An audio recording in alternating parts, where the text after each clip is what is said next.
Em nossa análise anterior, examinamos os diferentes relatos da primeira visão e o que as fontes históricas nos revelam sobre este evento crucial para Joseph Smith. Também observamos como as variações na narrativa da primeira visão se alinharam paralelamente às mudanças em sua teologia. Assim como a primeira visão, a restauração do sacerdócio representa um dos eventos mais significativos do mormonismo, e de maneira semelhante, o relato deste evento também sofreu notáveis alterações nos primeiros anos da Igreja. Tais mudanças apresentam uma semelhança com as da primeira visão. Ganham maior ênfase à medida que Joseph Smith sente a necessidade de reforçar sua autoridade, com modificações substanciais às supostas revelações divinas, realizadas anos depois, para inserir a posteriori a visita de Pedro, Tiago e João.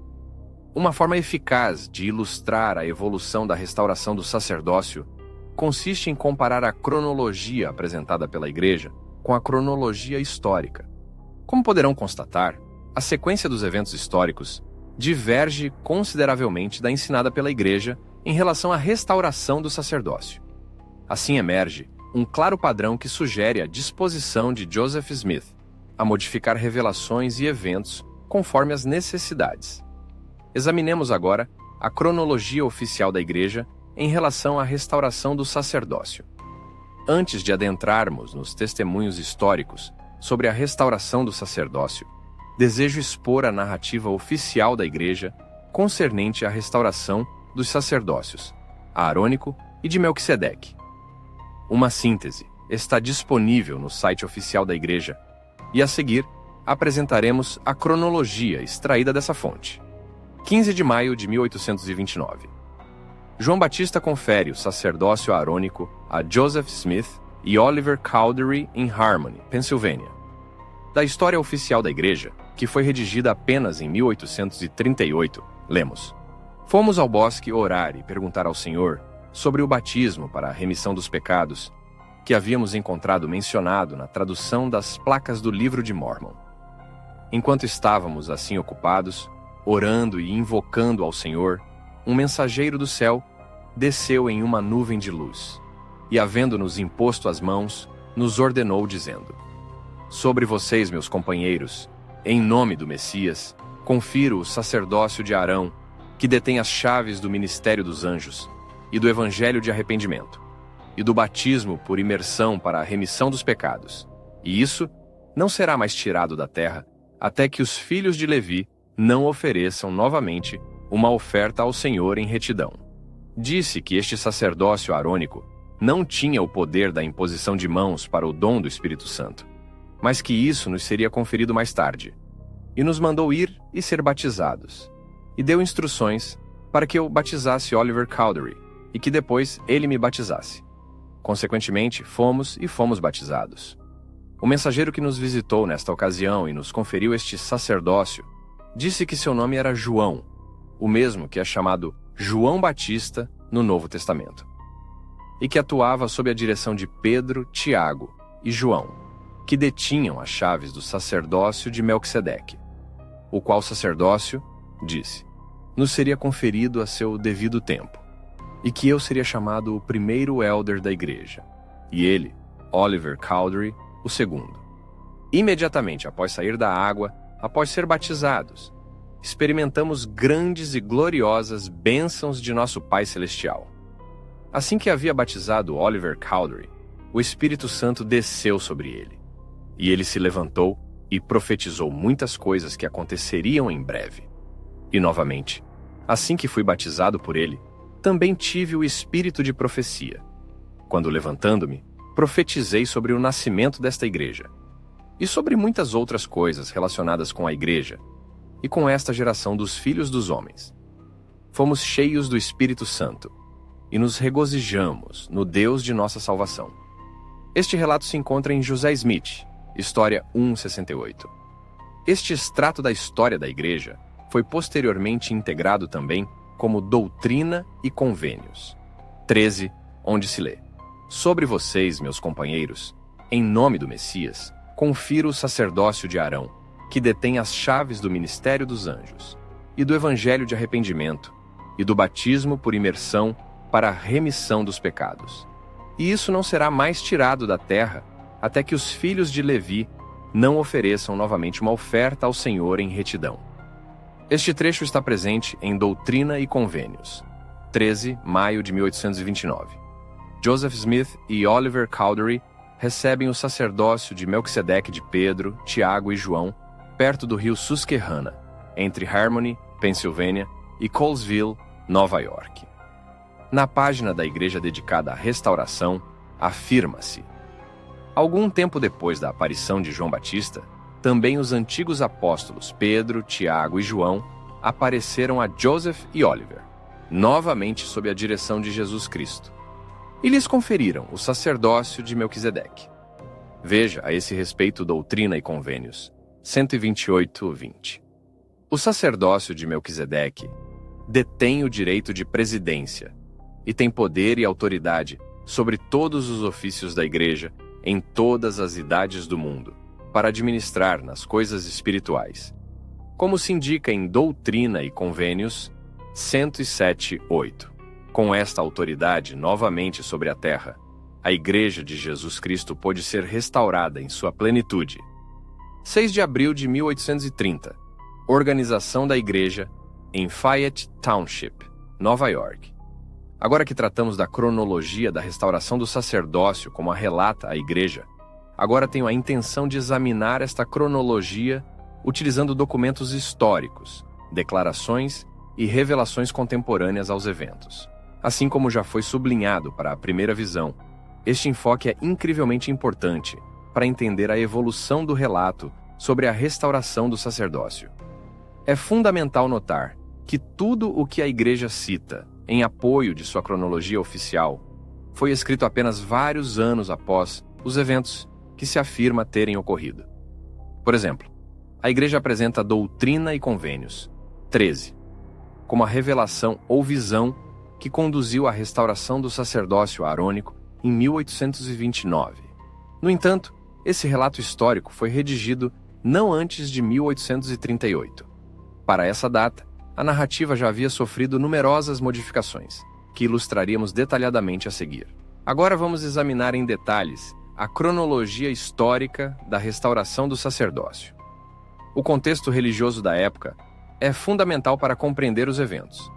Por exemplo, em 1827, os discípulos de Cristo, dos quais muitos dos primeiros membros da Igreja se tornaram, haviam desenvolvido suas próprias doutrinas sobre o sacerdócio. Estas foram influenciadas por Alexander Crawford, um ministro escocês residente no Canadá. Crawford, já em 1827, havia delineado a existência de 3 sacerdócios distintos. Um sacerdócio patriarcal, que também definia como um sacerdócio segundo a ordem de Melquisedeque, um sacerdócio aarônico, originalmente possuído por Arão, e um sacerdócio possuído por Jesus Cristo.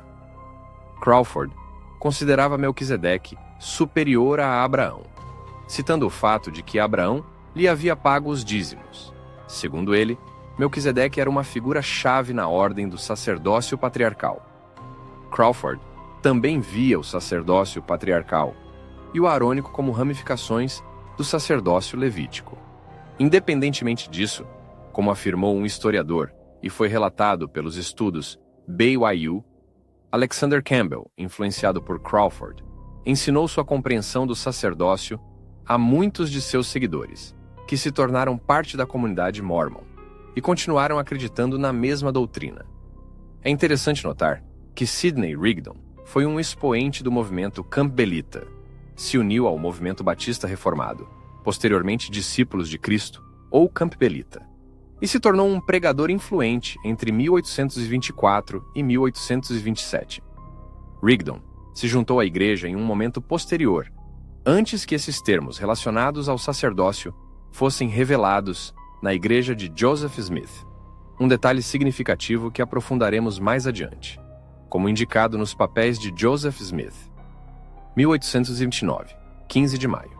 De acordo com a cronologia oficial da igreja, Joseph Smith afirma ter sido chamado pelo Espírito para restaurar o sacerdócio nesta data.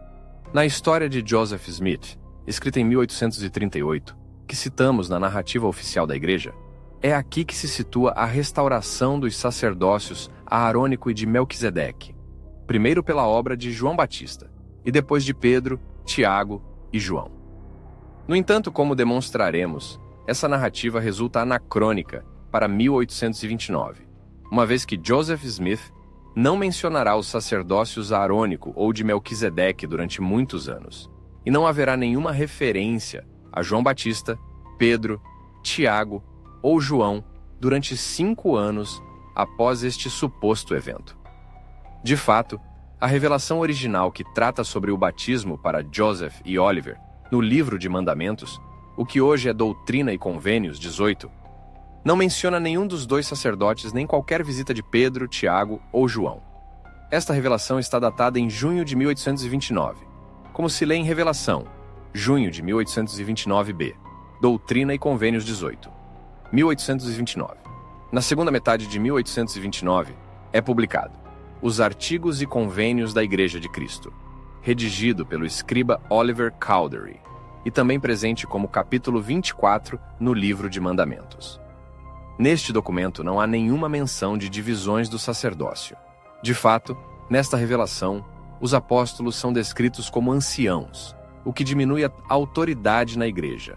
Não existe um quórum dos 12 aqui.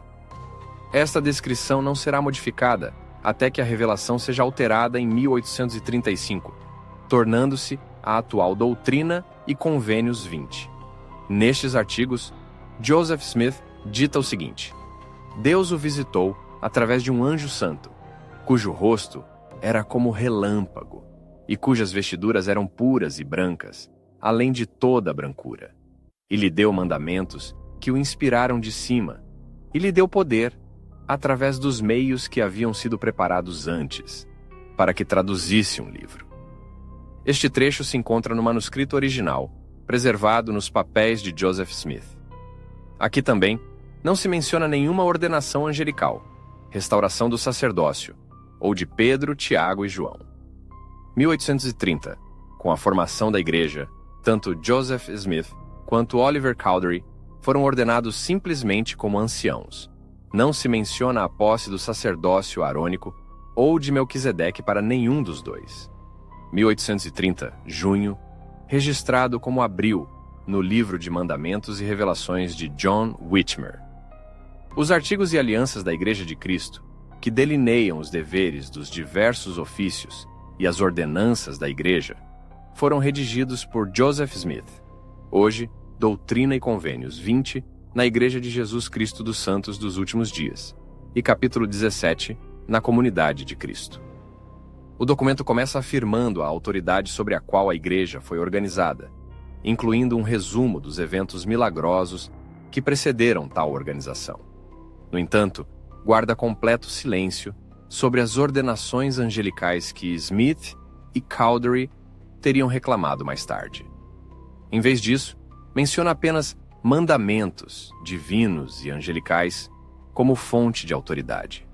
Por exemplo, este documento diz: Deus lhe ministrou através de um anjo santo, e lhe deu mandamentos que o inspiraram de cima, e lhe deu poder, através dos meios que haviam sido preparados antes, para que traduzisse um livro, o qual livro foi dado por inspiração, e se chama o Livro de Mormon, e é confirmado a outros através do ministério dos anjos, e deles declarado ao mundo. É notável o uso genérico da frase Ministério dos Anjos, embora os 3 testemunhas tivessem visto um único anjo.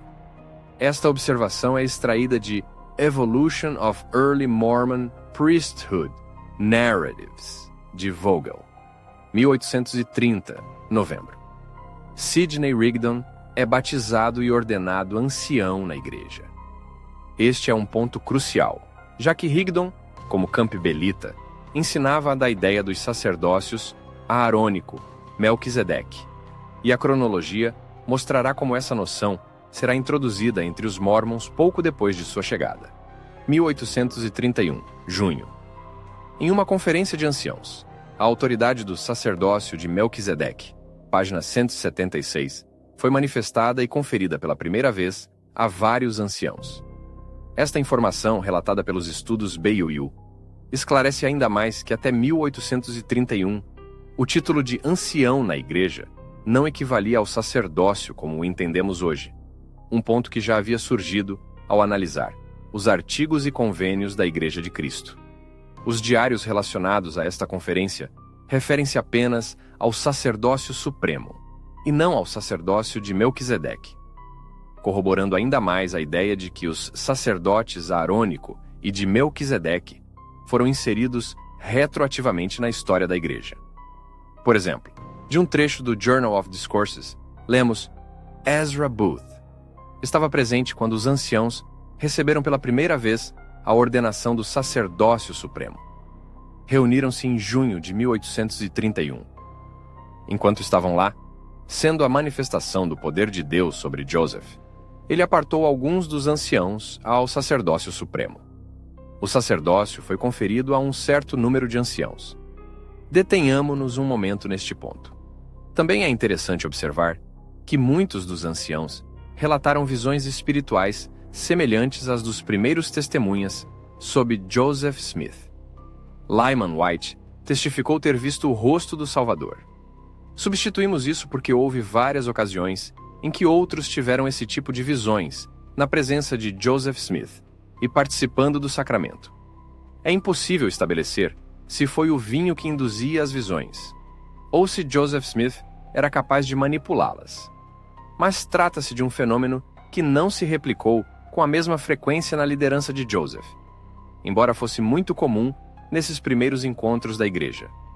Esses testemunhos também são relatados no Journal of Discourses.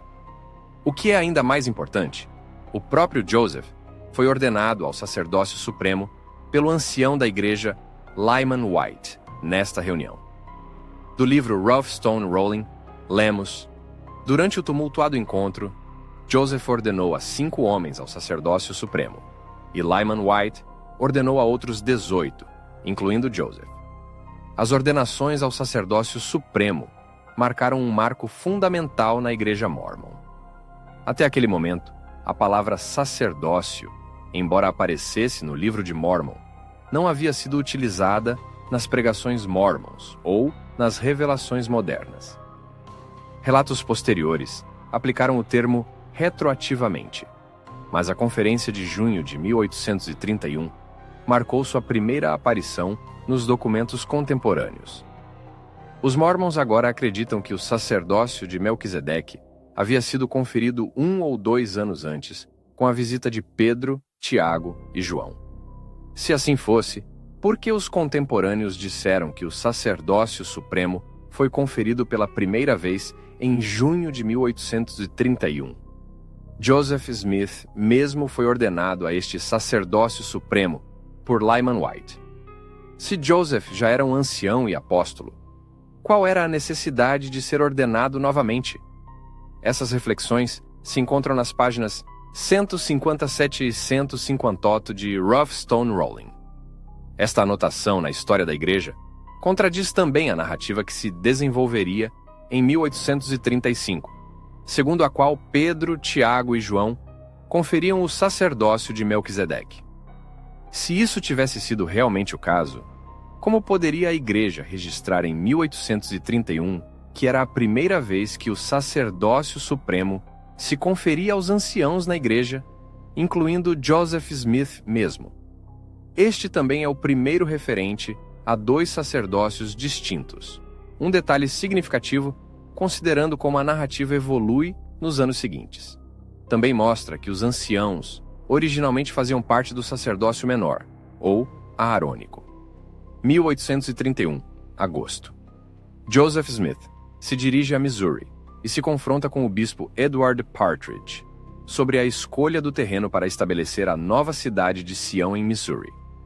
Segundo Ezra Booth, que mais tarde deixou a igreja, Partridge afirmou que a terra que Smith e Oliver Cowdery haviam selecionado era inferior em qualidade a outras terras adjacentes. Esta afirmação é relatada no Ohio Star, de 24 de novembro de 1831. Dado que Partridge havia sido ordenado bispo, acreditava ter a autoridade para administrar a igreja em Missouri, da maneira que considerava melhor para a organização em si. 1831, setembro. Após sua visita a Edward Partridge, Joseph Smith dita uma revelação que declara que Partridge pecou e Satanás busca destruir sua alma. Isso se lê em Doutrina e Convênios, 64:17, 1831, novembro. Em uma escalada do altercado com Edward Partridge nos meses anteriores, Joseph Smith dita uma revelação que o nomeia presidente do sacerdócio supremo e que esclarece explicitamente que o ofício de bispo não é igual. Esta revelação é a Revelação 11 de 1831. 1831, Lucy Mack Smith escreve uma carta a seu irmão para discutir os inícios da nova igreja, mas não menciona nenhuma visita angelical para a restauração do sacerdócio. Esta carta está documentada no Elders Journal, 1º de novembro de 1906, 6062. 1832, janeiro. Sidney Rigdon ordena Joseph Smith como presidente do sacerdócio supremo em Ohio. Joseph foi depois sustentado nesta posição em Missouri, em abril. 1832, julho. Joseph Smith visita novamente a igreja em Missouri e constata que sua autoridade continua sendo questionada, e o bispo Partridge continua desafiando sua liderança.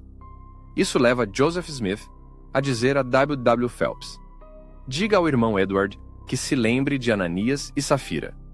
Esta mensagem de Joseph Smith a William W. Phelps está datada de 31 de julho de 1832. Ananias e Safira foram dois indivíduos no Novo Testamento que retiveram parte do dinheiro obtido da venda de um terreno e foram golpeados à morte pelo poder de Deus, como se narra em Atos 5:1-11. 1832, verão. Joseph Smith menciona pela primeira vez a participação de anjos na restauração do sacerdócio, enquanto redige sua história de 1832, que inclui a primeira visão original, na qual aparece apenas Jesus. Relativamente ao sacerdócio, Joseph Smith escreve entre suas experiências milagrosas: terceiro, a recepção do santo sacerdócio mediante o ministério de anjos. Este trecho é importante porque esta anotação não menciona João Batista, mas é coerente com o primeiro relato genérico dos anjos, uma vez que a história de João Batista ainda não havia se desenvolvido. Além disso, cabe notar que Joseph Smith usa o plural anjos em vez de um anjo singular, o que significa que esta referência não pode ser a João Batista, como a história se teria desenvolvido posteriormente. A história continua. Quarto, uma confirmação e recepção do sacerdócio supremo, segundo a santa ordem do Filho do Deus vivente, poder e ordenança de cima, para pregar o Evangelho na administração e demonstração do Espírito. Isso se refere à conferência de junho de 1831, onde Joseph foi ordenado ao sacerdócio supremo. Note que ainda não há menção dos sacerdotes aarônico ou de Melquisedeque, mas novamente não menciona Pedro, Tiago e João. É evidente que esta história de 1832 foi quase com certeza escrita para abordar as crescentes lutas internas na ramificação de Missouri da igreja e para estabelecer a autoridade suprema de Joseph Smith sobre a igreja. Isso também explica a aparição do relato da primeira visão no mesmo período, que confere diretamente a Joseph Smith uma autoridade sem igual como o único membro que pode falar em nome de Deus. 1832, 22 de setembro. Joseph Smith ditou a revelação hoje conhecida como Doutrina e Convênios, 84, que pela primeira vez estrutura oficialmente os sacerdócios inferior e superior. Esta revelação está registrada como Revelação 22-23, setembro de 1832. O que torna esta revelação particularmente interessante é o seguinte trecho sobre o sacerdócio maior. E este sacerdócio maior administra o Evangelho e possui a chave dos mistérios do reino. Sim, a chave do conhecimento de Deus. Portanto, em suas ordenanças se manifesta o poder da divindade, e sem suas ordenanças e a autoridade do sacerdócio, o poder da divindade não se manifesta ao homem na carne. Porque sem isso, nenhum homem pode ver o rosto de Deus, sim, o Pai, e viver. A razão pela qual este trecho é tão digno de nota reside no fato de que Joseph Smith afirma ter visto o rosto de Deus durante a primeira visão, um evento que claramente precede a recepção de ambos os sacerdócios, e no entanto ele viveu. Os apologistas sustentam que a palavra "isso" se refere ao poder da divindade. No entanto, como afirmado no próprio trecho, sem suas ordenanças e a autoridade do sacerdócio, o poder da divindade não se manifesta ao homem na carne. O poder da divindade não pode se manifestar até que o sacerdócio seja recebido. Portanto, em ambos os casos, segundo este texto, Joseph Smith não poderia ter visto Deus e sobrevivido durante a primeira visão. Como tentei destacar nessas panorâmicas, esses pequenos detalhes podem parecer pedantária, mas fornecem pistas valiosas sobre como Joseph Smith criou este material e sobre as incongruências e erros que surgem à medida que suas ideias evoluem. 1833.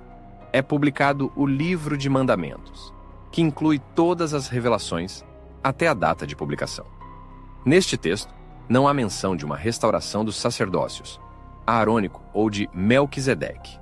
Também não se faz referência à presença de João Batista, Pedro, Tiago ou João. 1834, 21 de abril. Durante uma reunião realizada em Norton, Ohio, Smith relatou ter obtido e traduzido o Livro de Mormon, a revelação do sacerdócio de Arão, a organização da Igreja em 1830, a revelação do sacerdócio supremo e o dom do Espírito Santo derramado sobre a Igreja. Esta anotação, registrada por Dan Vogel em sua Evolution of Early Mormon Priesthood Narratives, é breve. Vogel observa: não há indicação nesta breve anotação de que a revelação do sacerdócio de Arão fosse diferente da revelação do sacerdócio supremo, ou que fosse algo mais do que uma referência ao mandato revelado a Smith e Cowdery de se batizarem mutuamente. Também cabe notar que ainda não há disposição para a aparição de Pedro, Tiago e João. 1834, maio-junho. Joseph Smith organiza o campo de Sião em uma tentativa de recuperar o terreno perdido em Sião, Missouri. Esta viagem resulta ser um fracasso, e Joseph Smith registra uma revelação que lhe ordena não ajudar a igreja em Missouri, ao não conseguir apoio suficiente. Este evento abala a confiança em sua autoridade como profeta e líder. Como descrito em nossa análise do novo livro de História da Igreja, Santos Parte 2, capítulo 18. A revelação toma um rumo inesperado em relação às mensagens anteriores ao Missouri. O Senhor também indicou que Sião poderia ser reclamada com poder. Isso leva Joseph a ordenar à igreja em Ohio que forme um grupo para marchar em direção a Missouri e recuperar a terra. O Senhor declara: a redenção de Sião deve necessariamente ocorrer com poder. Ninguém tenha medo de dar sua vida por amor a mim. A revelação requer 500 homens para ir a Missouri, mas a força era apenas uma pequena fração dos 500 que o Senhor havia solicitado. Apesar da discrepância numérica, continuam em direção a Missouri, com muitos detalhes sobre a viagem, incluindo menções de Brigham Young e Wilford Woodruff, futuros profetas da igreja. Ao chegar a Missouri, Joseph descobre que o governador Dunklin se recusou a fornecer apoio militar à igreja para recuperar suas terras. Joseph decide continuar de qualquer forma, e o campo continua a marcha em direção a Missouri, sabendo que não tem outro apoio além dos membros da igreja que haviam sido realocados após terem sido expulsos. Sem a ajuda do governador Dunklin, Joseph busca o apoio de funcionários locais para ajudar a igreja a reivindicar suas terras. Os funcionários aceitaram contribuir para acalmar a ira de seus concidadãos, mas advertiram o campo para não entrar no condado de Jackson. Temiam, de fato, que se os membros da igreja entrassem em Independence, a violência poderia rapidamente degenerar. No dia seguinte, Joseph Smith registrou uma revelação que declarava: Sião não pode ser edificada, ele declarou, a menos que seja segundo os princípios da lei do reino celestial. Seguiu-se um mandato de que os membros da igreja deveriam esperar para reconstruir Sião até que estivessem mais preparados com maior conhecimento. Ele explicou: "E isso não pode acontecer, até que meus anciãos sejam dotados de poder do alto." Esta revelação agradou a muitos membros, mas enfureceu alguns que não entendiam por que haviam sido guiados até Missouri apenas para depois retornar, deixando os membros da igreja de Missouri abandonados após terem gasto tanto tempo, dinheiro e recursos para chegar lá. Após todos os custos, o estresse e os riscos da viagem a Missouri, Joseph Smith se preparava para retornar e deixá-los indefesos contra as comunidades externas. Convido a qualquer um que esteja interessado a ler Doutrina e Convênios, 105, para contextualizar esta revelação. Mais uma vez, a culpa é atribuída aos membros da igreja de Missouri por não terem sido fiéis o suficiente. Mas eis que não aprenderam a ser obedientes às coisas que exigi de suas mãos, mas estão cheios de toda sorte de mal, e não participam de seus bens, como convém aos santos, aos pobres e aos aflitos entre eles. E a revelação ordena então não empreender mais ações para ajudá-los. Nos capítulos anteriores em Santos, nos foi dito que Deus havia prometido proteger a igreja em Missouri, e agora nos dizem que, dado que estão cheios de toda sorte de mal, não apenas não foram salvos, mas também não receberão ajuda de Joseph Smith e do campo de Sião. Uma leitura crítica de Doutrina e Convênios, 105, leva alguns a acreditar que Joseph estava preocupado em enfrentar uma batalha com um número tão escasso e que recebeu esta revelação como uma saída do que havia sido desde o início uma missão difícil. Também é digno de nota que a revelação em Doutrina e Convênios 105 concede a ele mesmo e aos principais líderes da igreja uma escapatoria. Não falo a respeito daqueles que foram encarregados de guiar meu povo, que são os primeiros anciãos de minha igreja, porque nem todos estão sob esta condenação. Doutrina e Convênios 105, 7. Esses pontos são discutidos em Santos, parte 2, capítulo 18, 1834, setembro. Oliver Cowdery escreve uma carta a Phelps, um evento de grande relevância para a história da restauração do sacerdócio. O historiador Dan Vogel, em seu podcast Sunstone History Podcast, Restoring What Was Lost, explica que Cowdery escreveu a Phelps em Missouri e contou-lhe pela primeira vez sobre um anjo que havia ordenado a ele e a Joseph Smith, em maio de 1829. O propósito da carta, como explica Cowdery, era fortalecer a fé da igreja em Missouri. Segundo Cowdery, o anjo disse: "Em nome do Messias, confiro este sacerdócio e esta autoridade, que permanecerá na terra, para que os filhos de Levi possam ainda oferecer uma oferta ao Senhor em retidão."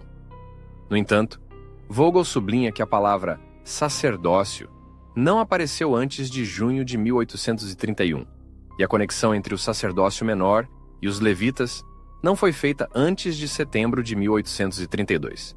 Vogel conclui: ao revelar este evento à igreja, Cowdery se elevou a um status quase igual ao de Joseph Smith. Vogel continua sua análise. Apenas alguns meses depois, em 5 de dezembro de 1834, Oliver Cowdery foi ordenado por Joseph Smith como presidente assistente ou co-presidente de Joseph Smith. Neste período, Cowdery fez uma anotação suspeita no grande diário de Joseph Smith, que tentava explicar sua repentina ascensão aos altos cargos. Segundo Cowdery, o anjo em maio de 1829 havia ordenado que isso fosse feito, mas as circunstâncias haviam atrasado o evento por 5 anos. A ideia de que Joseph Smith e Oliver Cowdery soubessem em 1829 da existência dos ofícios de presidente e presidente. Assistente do sacerdócio supremo não é crível. O ofício de presidente do sacerdócio supremo nasceu do desafio de Partridge a Joseph Smith em novembro de 1831, e os assistentes foram adicionados apenas em 1832. A desculpa de Cowdery para o atraso também é incrível, dado que houve várias oportunidades antes de dezembro de 1834 para ordenar Cowdery. Cowdery até assistiu a Joseph Smith em 19 de abril de 1834, antes de Joseph Smith partir com o campo de Sião, ao conferir a Sidney Rigdon a autoridade como primeiro conselheiro para presidir a igreja na ausência do irmão Joseph. Quando o Quórum dos 12 Apóstolos foi organizado em fevereiro de 1835, Oliver Cowdery não mencionou Pedro, Tiago e João, que restabeleceram as chaves do apostolado. Em vez disso, disse: foram ordenados a este santo sacerdócio. O receberam daqueles que têm o poder e a autoridade de um anjo. Com isso, referia-se a Moroni. Era tarefa dos 3 testemunhas ordenar os 12 apóstolos. Os 3 testemunhas receberam sua incumbência do anjo Moroni. Esta informação é extraída do podcast de Dan Vogel, 1834-1835. É neste período que Joseph Smith menciona pela primeira vez que os anjos envolvidos eram seres reais e físicos.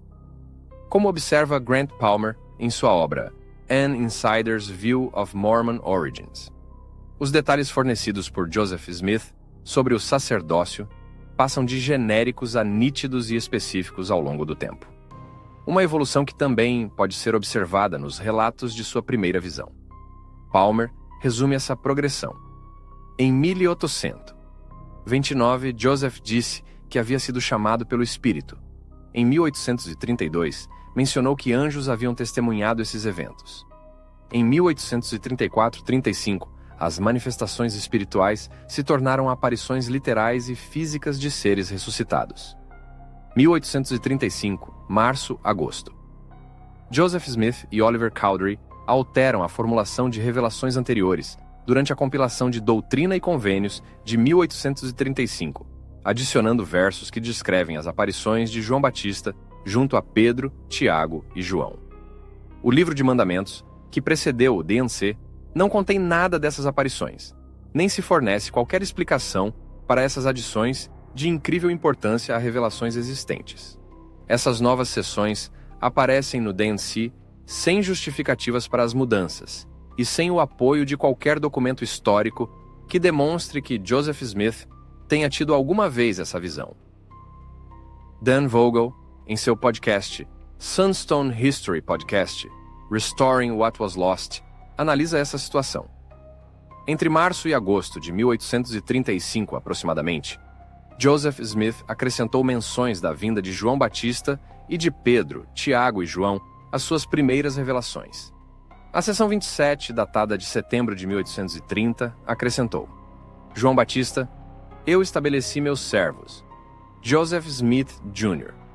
e Oliver Cowdery, para ordená-los a este primeiro sacerdócio, que vocês receberam para que possam ser chamados e ordenados, assim como a Arão e também Pedro, Tiago e João, que eu estabeleci, dos quais eu os ordenei e confirmei para serem apóstolos e testemunhas especiais do meu nome. Vogel nota que a primeira menção pública dos 3 antigos apóstolos que ordenam Smith e Cowdery associa esta visita ao apostolado, em vez de ao ancianato, como comumente se supõe. Conclui então: pode-se deduzir que a história de Pedro, Tiago e João foi inventada após fevereiro de 1835, quando o Quórum dos 12 foi organizado e Cowdery não a mencionou, e antes de ser publicada em A Doutrina e Convênios, em setembro de 1835. 1835, março-agosto, continuação. Ainda de Dan Vogel e seu podcast, Sunstone History Podcast, Restoring What Was Lost. Aprofundamentos sobre o processo de evolução da história do sacerdócio. Na seção 107, que foi originalmente dada em novembro de 1831, a respeito de Joseph Smith como presidente do sacerdócio supremo, Joseph Smith acrescentou uma genealogia de sumos sacerdócios desde Adão até Enoque, e então afirmou que os detalhes disso estão fornecidos no livro de Enoque, que deveria ser testificado a seu devido tempo. Isso nunca ocorreu. Em vez disso, apareceu o livro de Abraão. Em julho de 1835, Joseph Smith procurou 2 papiros egípcios. Um identificou como o livro de Abraão e o outro como o livro de José. A primeira coisa que Joseph Smith fez foi traduzir um alfabeto da língua egípcia que continha uma mistura do linguagem pura e do egípcio. Parte de seu conteúdo referia-se a uma estirpe de sumos sacerdócios. Vogel continua. Neste período, Joseph Smith ditou a W. W. Phelps os primeiros 3 versículos do livro de Abraão. O resto dos primeiros 2 capítulos de Abraão não será ditado até novembro de 1835. Esses versículos mencionam que Abraão buscava o direito de ser um sumo sacerdote de seus pais. Aqui, como em Doutrina e Convênios, 107, Joseph Smith está tentando estabelecer uma estirpe para o sumo sacerdócio. Este era um problema, sem dúvida, para alguns membros da igreja, assim como para aqueles fora da igreja, que acreditavam que os sumos sacerdócios estavam associados ao sacerdócio arônico e que Jesus era o único sumo sacerdote de Melquisedeque. 1835, setembro-outubro.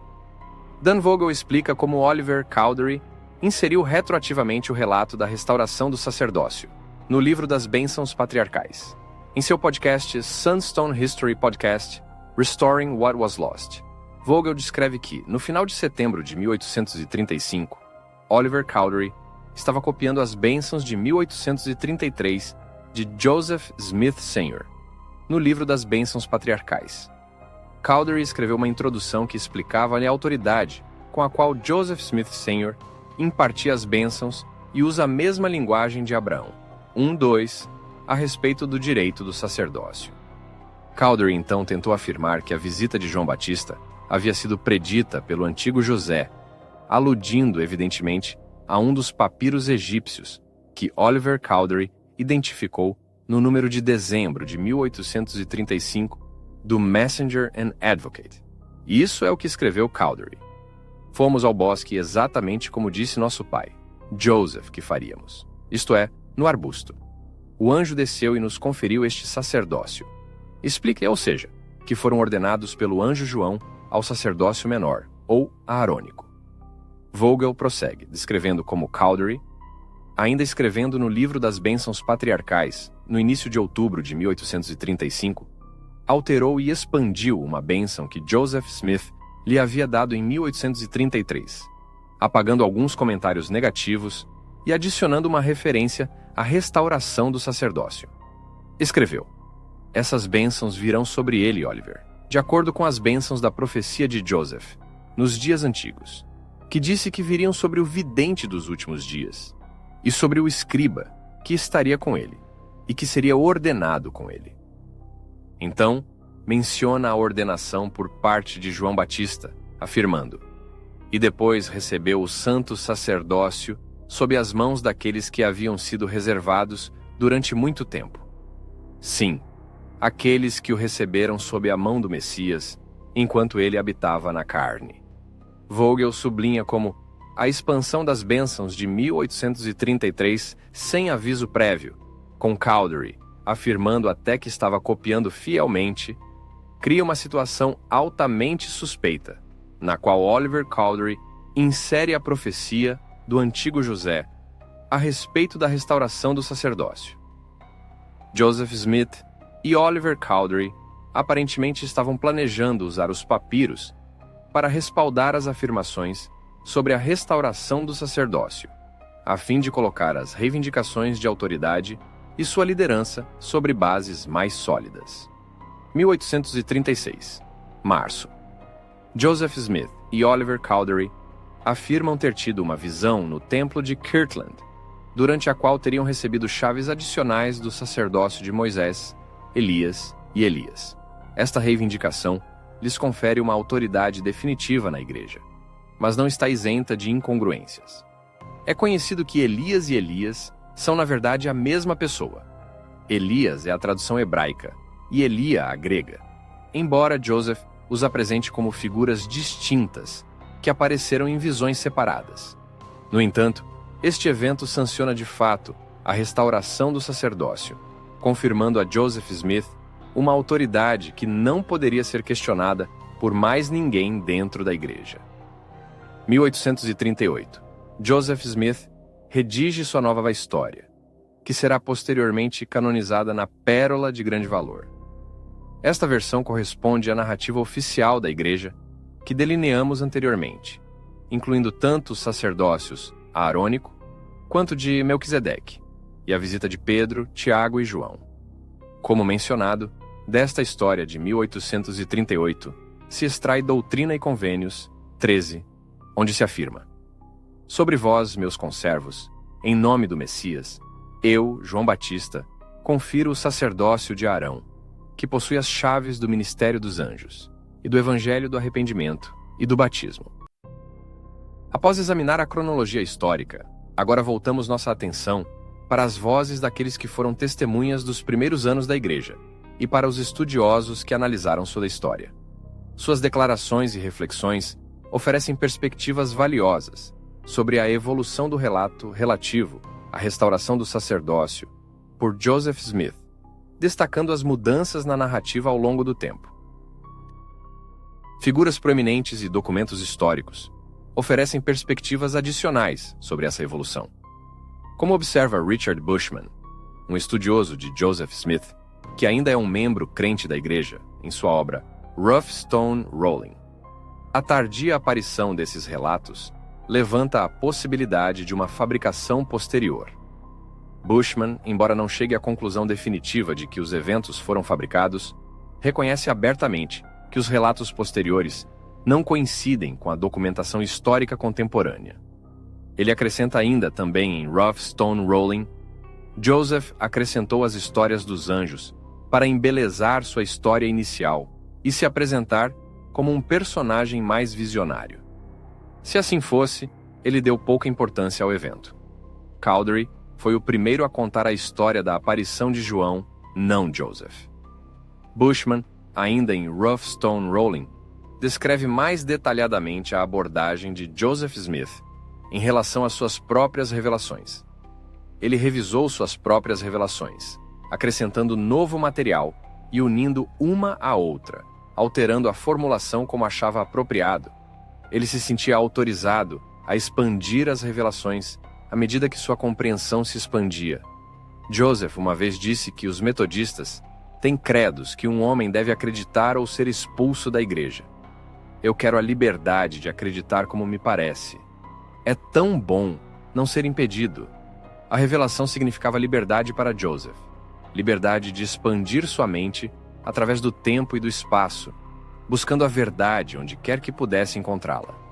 O equilíbrio entre liberdade e controle torna difícil manter o mormonismo em foco. Era autoritário ou anárquico, disciplinado ou sem restrições? A palavra de Deus impressa constituía uma autoridade doutrinária que ao mesmo tempo era aberta, permitindo liberdade visionária aos sucessores de Joseph após sua morte. B. H. Roberts, uma figura autoritária na história da Igreja, também reconheceu a falta de fontes contemporâneas. Na nota de rodapé de History of the Church, volume 1, página 40, ele afirma: não há nenhum relato definido do evento, a restauração do sacerdócio de Melquisedeque, na história do profeta Joseph. Ou, aliás, em nenhum dos nossos anais. Apesar dos esforços dos apologistas para circunscrever a cronologia, não existe uma data registrada para a restauração específica do sacerdócio, ou para as visitas de João Batista nos documentos históricos contemporâneos. Os testemunhos de aqueles que estavam presentes nos primórdios da Igreja são igualmente reveladores. David Whitmer, um dos 3 testemunhas do Livro de Mormon, declarou explicitamente: nunca ouvi dizer que um anjo tivesse ordenado Joseph e Oliver ao sacerdócio arônico até o ano de 1834, 1835 ou 1836, em Ohio. Não acredito que João Batista tenha ordenado Joseph e Oliver. Whitmer prossegue, oferecendo uma descrição detalhada da organização inicial da Igreja em seu escrito An Address to All Believers in Christ, by a Witness to the Divine Authenticity of the Book of Mormon. Na página 32 e 33, lê-se: em agosto de 1829, começamos a pregar o Evangelho de Cristo. Os 6 seguintes anciãos haviam sido então ordenados: Joseph Smith, Oliver Cowdery, Peter Whitmer, Samuel H. Smith, Hyrum Smith e eu mesmo. Pregamos, batizamos e confirmamos membros na Igreja de Cristo, de agosto de 1829 até 6 de abril de 1830, sendo 8 meses em que procedemos corretamente. Os ofícios na igreja sendo anciãos, sacerdotes e professores. Estávamos organizados espiritualmente de forma completa antes de 6 de abril, como estávamos naquele dia. Na página 64 do mesmo escrito, Whitmer aborda diretamente o conceito de sacerdócio, afirmando: em nenhum lugar na palavra de Deus se diz que um ancião é segundo a ordem de Melquisedeque, ou segundo a ordem do sacerdócio de Melquisedeque. Um ancião é segundo a ordem de Cristo. Esta questão do sacerdócio, desde os dias de Sidney Rigdon, tem sido o grande cavalo de batalha e pedra de tropeço dos santos dos últimos dias. Sacerdócio significa autoridade, e autoridade é a palavra que deveríamos usar. Não acredito que a palavra sacerdócio seja mencionada na Nova Aliança do livro de Mormon. Autoridade é a palavra que usamos nos primeiros 2 anos na igreja, até os dias de Sidney Rigdon, em Ohio. Whitmer atribui explicitamente a origem da ideia dos 2 ordens de sacerdócio e do sacerdócio linear da antiga lei na igreja a Sidney Rigdon. Esta questão dos 2 ordens de sacerdócio na Igreja de Cristo e do sacerdócio linear da antiga lei presente na igreja, tudo teve origem na mente de Sidney Rigdon. Ele explicou essas coisas ao irmão Joseph à sua maneira, das antigas escrituras, e induziu o irmão Joseph a investigar, etc. Ele investigava, e como porta-voz, expressava as revelações exatamente como as tinham organizado em seus corações. Como disse antes, segundo os desejos do coração, a inspiração vem, mas pode ser o espírito do homem que a dá. Este é o modo como os sumos sacerdotes e o sacerdócio como vocês têm foram introduzidos na Igreja de Cristo quase 2 anos após seu início. E depois que havíamos batizado e confirmado cerca de 2.000 almas na igreja.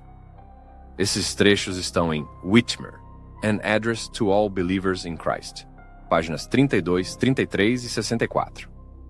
William McLellin, que se juntou à igreja em 1831, também testemunhou a falta de conhecimento sobre esses eventos nos primeiros anos. Em uma carta a Joseph Smith, terzo, datada de julho de 1872, conservada nos arquivos da Igreja Reformada de Jesus Cristo dos Santos dos Últimos Dias, agora Comunidade de Cristo, McLellin escreveu: entrei na igreja em 1831. Por anos nunca ouvi falar de João Batista ordenando Joseph e Oliver. Não ouvi falar de Tiago, Pedro e João fazendo isso. Quanto à história de João Batista ordenando Joseph e Oliver no dia em que foram batizados, nunca ouvi falar disso na igreja por anos, embora notasse atentamente as coisas que eram ditas. Finalmente, o livro de Mandamentos 15, a atual Doutrina e Convênios 18, registra o comando de Jesus a Joseph para batizar Oliver, não a João Batista para fazê-lo. Mesmo nesta revelação precoce, não há menção explícita dos sacerdócios, arônico ou de Melquisedeque, nem da necessidade de um sacerdócio específico para ordenar outros. Assim como na primeira visão, esta visão geral é realmente importante para entender como Joseph Smith criou sua teologia e a desenvolveu durante a fundação da igreja. Embora o Fair Mormon queira sustentar que se trata de um argumento do silêncio, porque não podemos saber o que Joseph Smith disse aos outros. Na verdade, temos muitas evidências concretas que demonstram que não apenas a história evoluiu, mas que a própria ideia do sacerdócio na igreja cresceu junto com ela. Podemos demonstrar que Joseph Smith não foi ordenado ao sacerdócio sumo até 1831 e que a etiqueta de sacerdócio de Melquisedeque não foi usada até anos depois. Não há absolutamente nenhuma razão pela qual Joseph Smith teria sido ordenado ao sacerdócio sumo em 1831, se realmente tivesse sido ordenado ao sacerdócio de Melquisedeque 2 anos antes. Além disso, você pode ler as revelações no Livro dos Mandamentos e compará-las com as revelações alteradas em Doutrina e Convênios para saber o que Joseph Smith estava ensinando aos outros sobre sua autoridade para deter esses sacerdócios. Para ser claro, estes não são argumentos baseados no silêncio, como o Fair Mormon quer sustentar com essas questões. E eu acho que este é um ótimo exemplo das incongruências e da enganosidade da apologética.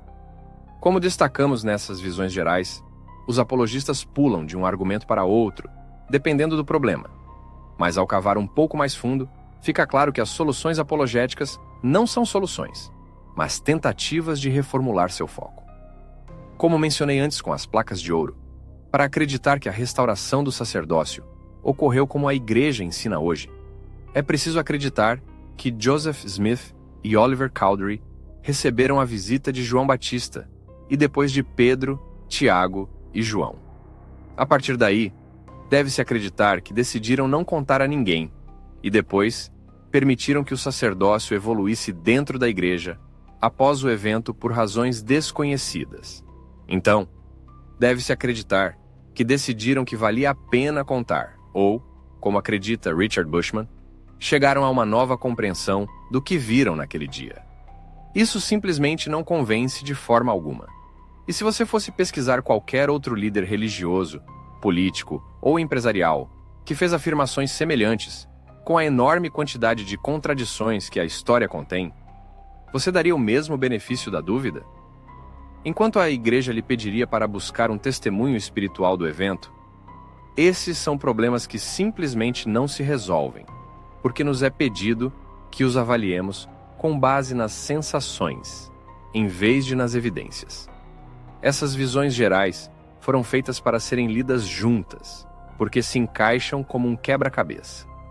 Embora seja um problema que Joseph Smith tenha mudado significativamente a história da restauração do sacerdócio, o problema maior é que este é um padrão recorrente para Joseph Smith.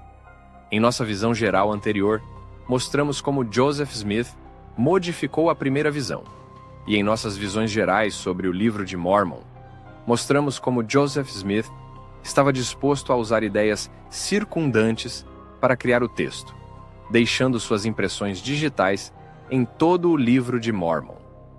Com a restauração do sacerdócio, podemos demonstrar que Joseph Smith estava implementando um conceito de sacerdócio múltiplo, usando os títulos do sacerdócio de Arão e de Melquisedeque, assim como os campbelitas fizeram anos antes de Joseph Smith. Mais importante ainda, Sidney Rigdon chegou a Joseph Smith do movimento campbelita, e pouco depois de sua chegada, a evolução do sacerdócio já havia começado. Outro aspecto frequentemente negligenciado da restauração do sacerdócio é que podemos demonstrar que Oliver Cowdery estava mais do que disposto a embelezar, mentir, ou como quer que chamemos isso, para reforçar a autoridade de Joseph Smith e, consequentemente, a sua própria. Oliver Cowdery foi o primeiro a criar a história de Pedro, Tiago e João, e foi prontamente elevado ao segundo lugar na Igreja, o que não é um detalhe insignificante. Embora não possamos saber tudo, como costumam usar o Fair Mormon e outros apologistas para responder a essas questões, podemos absolutamente nos basear no que sabemos para avaliar a validade das afirmações de verdade da Igreja. Estudar a história da Igreja pode às vezes parecer um enorme quebra-cabeça, cujas peças não parecem se encaixar perfeitamente quando observadas da perspectiva de um membro. No entanto, no momento em que se aceita tal história pelo que é, seja em seus textos sagrados ou na biografia de suas figuras-chave, os vários elementos começam a encontrar uma coerência, se encaixando em um quadro diferente, sem a necessidade de forçar a conexão para adaptá-los a uma visão preconcebida. Espero que esta análise seja suficientemente clara para compreender como, mesmo no caso da restauração do sacerdócio, existem muitas incongruências com a história oficial da Igreja. Obrigado por me acompanhar. E até a próxima.